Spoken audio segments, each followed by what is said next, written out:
Sahabat, kita berjumpa lagi. Terima kasih. Itu hal yang lazim yang diungkapkan oleh seseorang manakala dia menerima satu pemberian dari orang lain. Terima kasih, matur nuwun, thank you, mauliate, bujur, danke, dan lain sebagainya. Terima kasih. Nah, ketika orang berterima kasih itu sebenarnya yang kita terima kasihi apanya sih?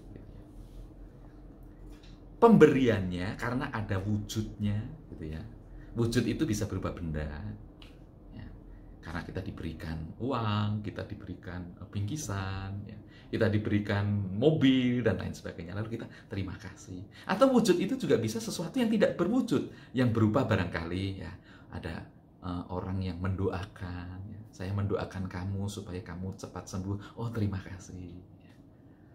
Atau mungkin ungkapan selamat, ya, selamat atas keberhasilan, selamat atas apa ya, lalu kita ucapkan terima kasih.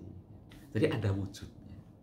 Nah, rasa terima kasih kita apakah lebih dikarenakan kita menerima sesuatu yang berwujud seperti itu, atau ada sesuatu yang lain? Mengapa orang tua ya bisa berbuat banyak ya, melakukan sesuatu yang luar biasa, habis-habisan buat anak ya. Dia memberikan semuanya itu karena ada sesuatu ya di balik semuanya ya. Karena ada kasih yang menjadi pendorongnya. Kalau sudah menerima sesuatu dari orang lain tapi pemberian itu tidak didorong oleh kasih, saya rasa itu akan menjadi sesuatu yang tidak nyaman bagi kita. Udah ambil aja deh. Ambil, makan semua, nggak apa-apa. Aku nggak kebagian juga nggak apa-apa. Ya. Itu kita diberikan kesempatan untuk bisa mendapatkan. Tetapi dasarnya apakah kasih? Bukan. Itu dasarnya adalah kejengkelan, ya, rasa marah dan sebagainya, entah apa yang kita lakukan. Dan kita pun juga bisa tergoda menjadi marah. Jadi pemberian yang tidak didasari oleh kasih itu bisa menjadi sebuah persoalan. Nah, itu sebabnya mengapa kita berterima kasih? Apa yang kita terima kasih? Ya betul, satu, ada wujudnya, ya.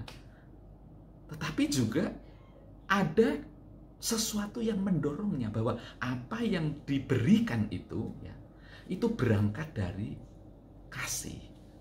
Dan itu juga sebenarnya yang dilakukan oleh Yesus atas kita, atas kehidupan kita. Ya.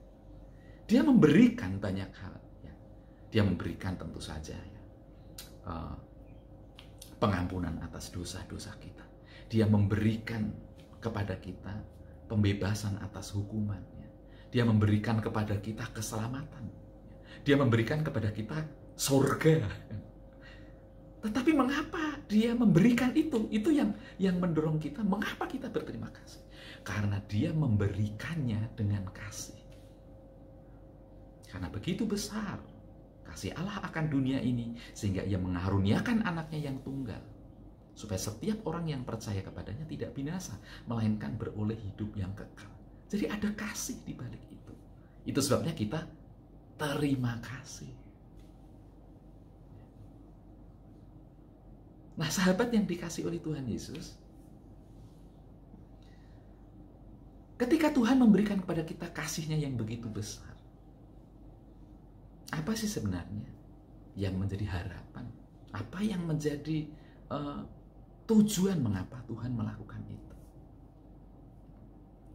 Kasih yang Tuhan lakukan itu sebenarnya ingin mengajak kita, atau ingin membawa kita kembali kepada suatu relasi yang makin baik, relasi yang makin dekat, persekutuan yang makin akrab, yang makin erat antara kita dengan Tuhan. Itu sebabnya dia memberikan dengan kasih-Nya, ya, dan kita menerima dan mengungkapkan rasa terima kasih itu kepada Tuhan. Itulah supaya kita dalam sebuah persekutuan yang lebih dekat, yang lebih akrab dengan Dia. Memang, di mana ada pemberian yang dilakukan dengan kasih, di mana ada penerimaan yang disertai dengan rasa terima kasih, maka di situ relasi itu akan makin dekat. Saudara kalau memberikan sesuatu kepada orang lain dan orang tidak tahu berterima kasih, yakinlah relasi itu tidak akan menjadi baik. Tapi ketika ada pemberian kasih dan ada ungkapan terima kasih, kedekatan itu dibangun. Ya. Begitu juga dengan apa yang sudah Tuhan lakukan. Dia memberikan kasihnya yang besar, kita menyambut dengan rasa terima kasih yang besar. Relasi kita dengan Tuhan akan makin dekat. Itulah harapan. Dan kedekatan relasi itu juga diharapkan supaya tercermin melalui apa yang kita lakukan. Karena ketika dia memberikan kasih kepada kita, rasa terima kasih kita bisa kita wujudkan dengan melakukan hal yang sama dengan apa yang sudah Tuhan lakukan bagi kita.